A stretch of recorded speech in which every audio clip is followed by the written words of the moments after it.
Okay,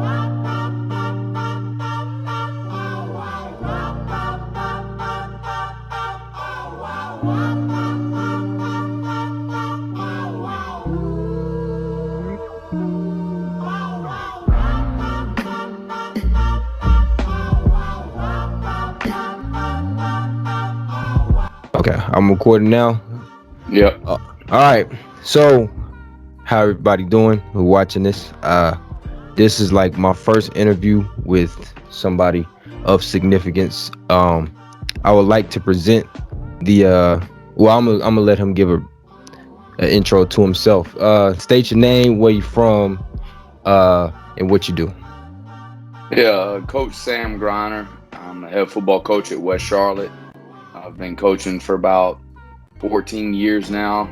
This is probably my seventh year being a head coach. First time being a head coach was at Harding, then I was at Hickory Ridge. Now I'm at West Charlotte. And, my whole goal in life is to build treasures to last forever. So I like where I am. I love where I'm at, and I like what I do. Cool. Um, now now this question is gonna go together. Mhm. Where are you from, and does where you from have an impact on how you got into football? Yeah, no doubt. I was born and raised in Charlotte. I was one of the last of the Mohicans. Most people moved to Charlotte, but I was born and raised. I graduated from Butler High School. I found a passion in football in middle school when I went to Northeast and won like defensive player of the year. And I was like, man, they really think I'm okay at this sport. And if you're good to this game, this game will be good to you. And it's been really good to me. And I learned from Mike Newsom, Barry Shuford, some guys that I really, really respect in the coaching world. And they're my biggest supporters too, especially when we won the state championship back in the day. They were like crying that that I did well. They were so proud and stuff, and it felt good because those relationships is what matter. Mm. So, what your first coaching job was at Harding? How did that come about? Well, the first year we were terrible. We were the team before I took over was 1-9. And the whole thing I kept going into the year was like, we're not a 1-9 team. We end up being 1-10. and but we built a culture. I was trying to get them to believe that wearing a Harden t-shirt at the time and repping their school and just trusting the process. And then all of a sudden, Cam Newton came to the school and made us recognize how bad our weight room was, and he made awareness to CMS. CMS gave us a new weight room, and it was a great thing. From there, we went to the playoffs the following year. First time they'd done that in a long time. Made a great run, a lot of ups and downs, but we finished it off amazingly.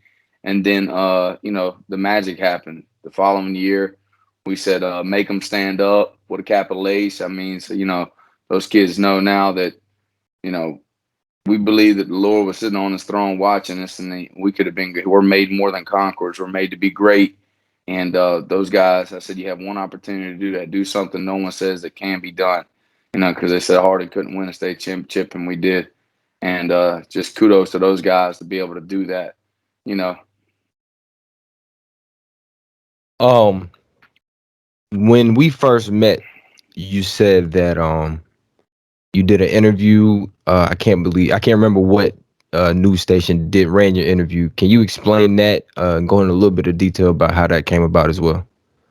yeah. Well, the very first person that kind of made aware, I have a little bit of a unique situation. I have a bonus son in my life. He's one of my guys that I coached in the past, and his name's Brahim Murphy. He goes to West Point, plays for Army, number 8 this year. He'll start at slot back, but at the time he was about a 110-pound kid, and he was ineligible the first year that I coached at Harding. But I fell in love with him. He ended up being in my weight room class the following spring. Found out about more of his situation, and my wife and I had 2 girls at the time, 2 and 3. And then I said, "Baby, can we invite him over for dinner?" And then the rest is history. He's been with us ever since. And greatness came from him. He was the leader of our team that won the state championship. So Langston Works kind of did like a cool story. That's how we got to get to know each other. He's like, I got to tell the story, Sam. And I was like, I don't know. I was kind of nervous about it because I didn't want, the people think that like anything bad or negative, because people can find negative stuff in anything. Right. And then he's like, no, this is not negative, man. This is the most positive story I've ever wrote. And I was like, really? And then CNN gives us a phone call, and CNN, put a video together, and then Fox took it over, and it's gotten close. Out of all the revenues, it's probably gotten over 250 million views total with all the different things. So that was kind of cool. Lots happened since then. A lot better things. A lot of people win state championships. A lot of kids go to college, but not too many kids that never had their family go to college go to the number one public school education in America. Is going to get a degree. He's playing football for them. He's not 110 pounds no more. He's 185, and he looks like a daggone warrior. So, Um. Now, we got a little bit of an intro. Did you play college football at all? yeah, I played college football, and I even played professional football for a little while. Mm. I played at Catawba College. I first went to Western Carolina. It was a Division I school, but it was D1AA, and realized that it was just not my cup of tea in Cullowhee. It's made for some people, but went there, and I think we went 1-10, or it was something really bad. But it was just the way that the coaching staff kind of vibe that I didn't think that they cared. Like I was losing sleep at night, and I felt like they were sleeping just fine. So I called up my high school coaches and said, "Hey, I don't care if I go down a division. I just want to play ball, and I want to be with a program that like really cares about what they're doing." So I went to Catawba and met some of my closest friends and my roommates, Mario Crow that played at Independence, Mario Houston that played at Independence. They won state championships, and then they were my roommates for 3 years at Catawba, and we built a great bond. When I got out of there, I just kept getting better. Like God helped me keep getting stronger. I kept getting faster, and I hit my stride. I ended up playing professional running back for the Arena League for roughly 3 years, and thought I had a chance to go to the highest level. But I started taking things in my own hands, and I was letting people tell me I needed to be 245 pounds. So I was taking enhancements that I shouldn't have done, and tore my ACL. But it helped me realize that I'm a better coach than I am a player, and so that's how the career ended. Mm. Uh, how did you come about your style of coaching? That's a great question. So I know that my players are very unique. They'll see right through you if they don't believe that you care about them. They can see a coach and know right away. It might take a day or two, but they know if they have the best interest for the team and the players. And so going in high school, even though I fell in love with my coaches and they really really cared about me, they they were more like they'll curse you out if they had to. And I used to think that was a norm, like that was fine. Then I go to college at Catawba, and there was a man named Chip Hester. He's my mentor today at one of the highest levels spiritually as well. And he never cursed. And I've never seen a head football coach that didn't curse. And I was like, "What is wrong with you, man? Like, you all right?" And he's like, "Man, you don't have to curse to get your point across." Like basically saying, if you got to use a curse word to put an emphasis on your words, then your words don't mean much anyway. It's like you're not meaning what you say. And I said, "Man, that's deep right there." And I said, "I like it." And he helped me realize that relationships, running FCA, Fellowship of Christian Athletes, and we would go there just like it was practice. And he helped me realize that football is more than just a game. It's a way of life. Like it's a struggle, and that's kind of the way we live in this world. And I lost my sister to cancer during that time, and he was one of my closest friends, my head coach, to help me get through that time. And I dedicate my coaching style more to him. I'm very hard on kids. I demand greatness, but I don't demeanor people. I'll try to encourage them the best I can. I want to speak life into them, not death. And I think they respond better. And then once they realize that you really do care about them. Um, what coach, either in college or in the NFL, do you see yourself pulling the most similarities from? people are gonna laugh at this, but I'm very similar to a Dabo Sweeney in Mm, a way that his coaching style is. Very like, I can dance with the kids, I can do, certain things. I ain't afraid to have fun, and but I'm gonna do things the right way. Like I'm not gonna let someone else waver the way I think. Like, I get on my kids all the time. They love the rap music, which is fine. But I said, I want to keep this thing clean. I don't want to hear the F bombs and the N words and all this stuff. And I was like, they're like, why, coach? He gets his hype. And I said, it's fake hype. I said, you can listen to a beat and appreciate a song, but I'm telling you right now, I was like, if you live off of that to get hype, you get hit in the mouth, you're gonna shiver up in a shell real quick, and you ain't mm, gonna be really, you ain't that tough. mm. It's fake, and so that's kind of the. Okay, so now we'll get into the questions. Now I have to say this. When I found out that I would have the opportunity to speak to you, I immediately asked my dad. Uh, I'm interviewing a West Charlotte head football coach. Are there any questions that you or your friends might have? Now, he went to West Charlotte. All of his Yeah. friends went to West Charlotte and graduated from West Charlotte. So it is in their blood. So Mm. they have, their own thing. But I got four questions that I want to know, and then I'm gonna get into their questions. I'm gonna give their name, and then we'll go from there. So the No doubt. first the first big question I have for you is, what are some of the mental hurdles that you go through as a coach? Separating, this is more than football. It's I have to wear many hats being a football coach. The mental barrier, you have to be an educator, you have to be sometimes a father, sometimes you have to be a caregiver, sometimes you have to cook for the kids, sometimes you have to provide food, sometimes you have to provide money. Um, but I excel in those environments a lot better than being someone that has everything, because if I can provide something for the kids, I feel like that's the reason why I'm there, to make a difference. And that's kind of the mental barriers you go through, but it's so rewarding on the back end. Mm. You know, I never make money coaching, I lose money. And I'd be a lot richer if I did not coach, believe it or not. I spend so much money on the kids and time and effort, and even away from my own family, just because I know that there's a lot of people out there that might not do it the right way, and I feel like I do it the right way. And my staff that's always around me, they've taken over my identity, and they help me with these mental barriers. Um, Switching gears, what are some of your expectations for the season, whether it be record, academics, or anything like that? What are your Hmm. expectations for the team? Our main overall goal is man the throne, and man the throne means basically you're made more than a conqueror. I've talked about that a little bit earlier.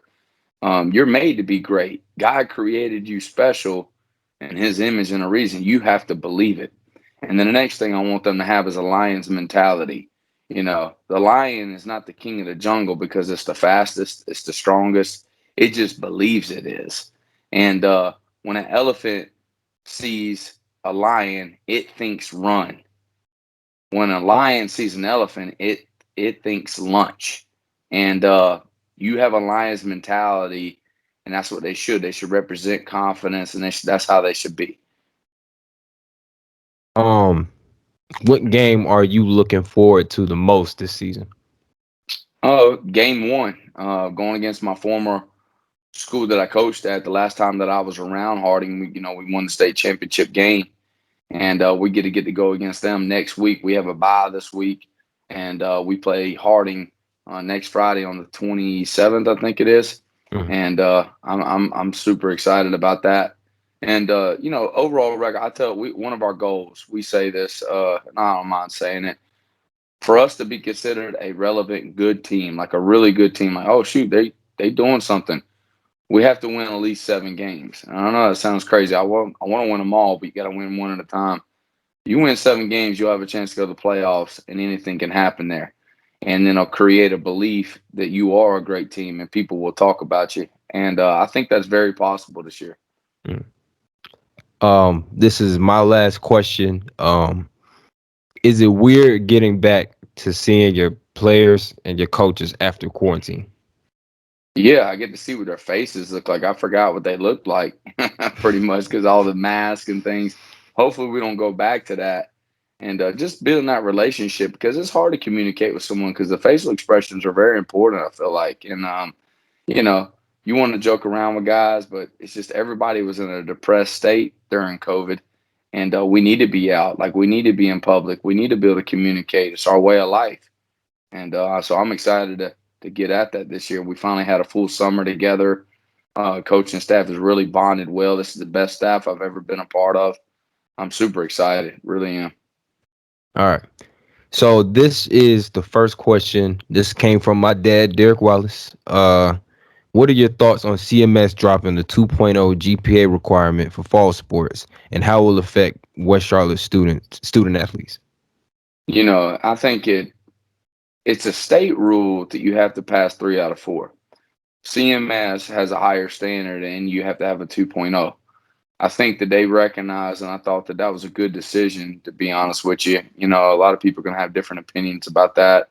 I personally, if I ever have an opportunity to have a kid be with my staff and I for 4 to 5 months, and including the summer, it could be 7 months, and have an opportunity to help change that kid's life or that future, just because he might only had a 1.0, but he passed his classes, then I'm all for that type of rule. I think it benefits people greatly because school isn't very easy. And then when you have a COVID situation where you don't have, in person learning, it's very difficult. So, it benefits us a lot. I don't know exactly the number, how it benefited us, but anytime you have an opportunity where you got more kids that can come out and play, you can make a bigger difference in their lives. You never know what you're doing. This question these I'm gonna call everybody my uncle, but this is coming from Martin Hare and Chris Welch. What are the short-term goals and the long-term goals for this program? All right. For short term goals is win game one, Mm, and you got to play one game at a time. And the next mediocre goal would be, we want to be West Side champs. West Charlotte hasn't been West Side champs in a while now, and that means like you have to have a sweep. You have to be able to beat Harding. You have to be able to beat Barry. You have to be able to beat West Meg. That's one of the other goals. And then we want to win 7 games and then make a run to go to the playoffs. And I think that's all reasonable. I really do. And then once we get in the playoffs, anything can happen. That belief, that lion mentality can come true. And then watch out. do you have any goals past this season, or are Yeah, I you just mean, focused on this season right now? I'm focused on this season, but my overall goal is to build treasures that last forever, and along that way, collect some jewelry.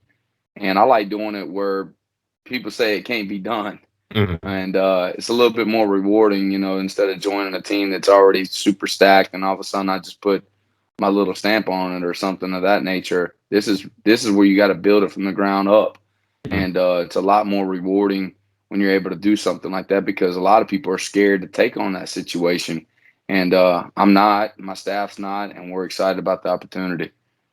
Cool. This coming from Kevin McGriff. What is your timeline to turn the program around, and will academics be stressed?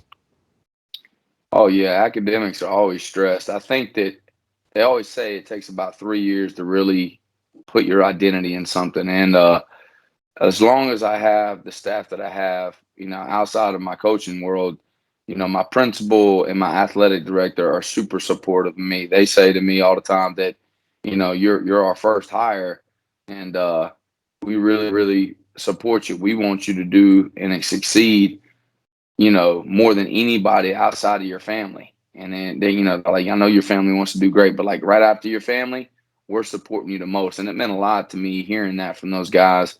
And we're still trying to figure it out together, how we can build those things. Like, an example could be having, 4 weightlifting classes and having athletes. It don't have to be football players, having academics, athletics mixed in together so that we can build a culture and strength training, all that stuff goes into sports. You know that, playing yourself, playing basketball.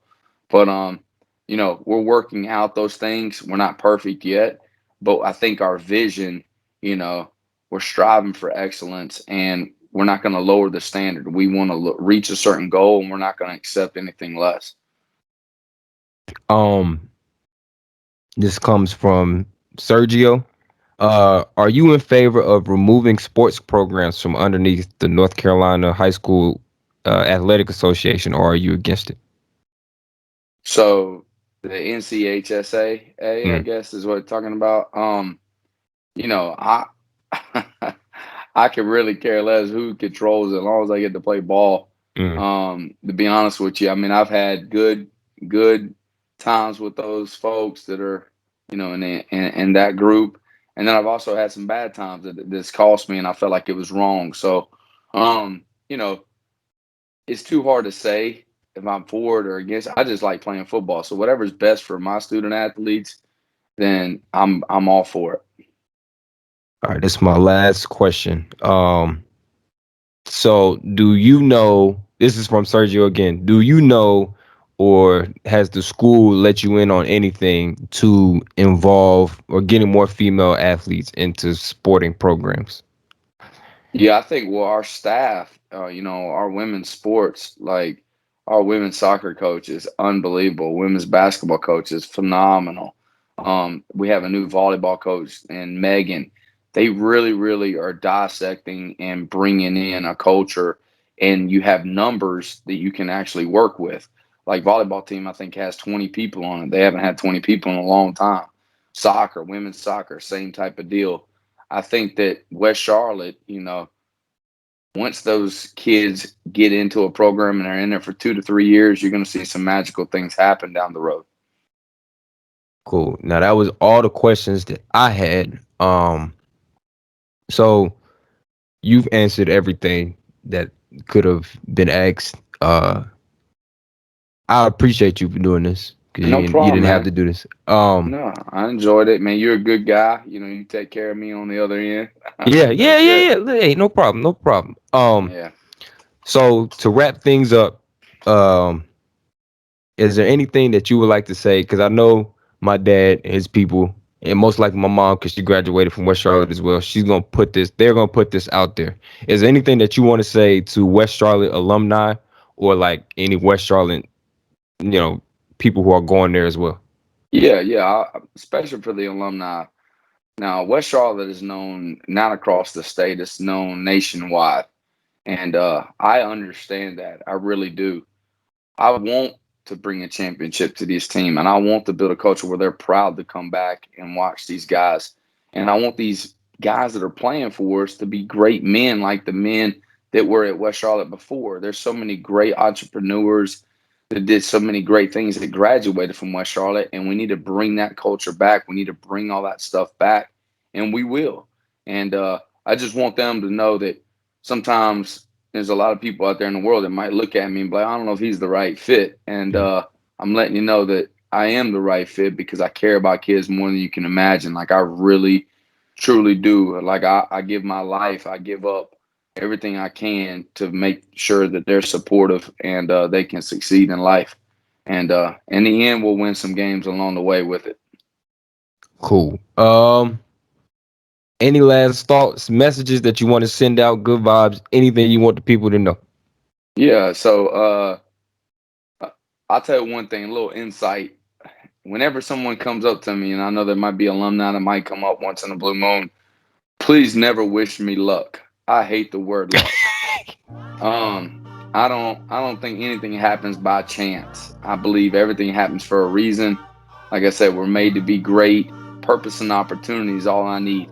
I need a purpose, and I need the opportunity to have that, and we're gonna be just fine. I don't need that. So next time someone says good luck, just say something a lot better. Let's say Godspeed, Mm. and that's a lot better than hearing something like just by chance. I hope it works out for you. We're planning to be great. All right. So we're gonna wrap this up. Again, thank you so much. Mhm. Um, I hope to speak to you again. Maybe at the end of the year, maybe at the start of next season. We'll definitely speak again. I'll definitely have you on. No doubt. Um,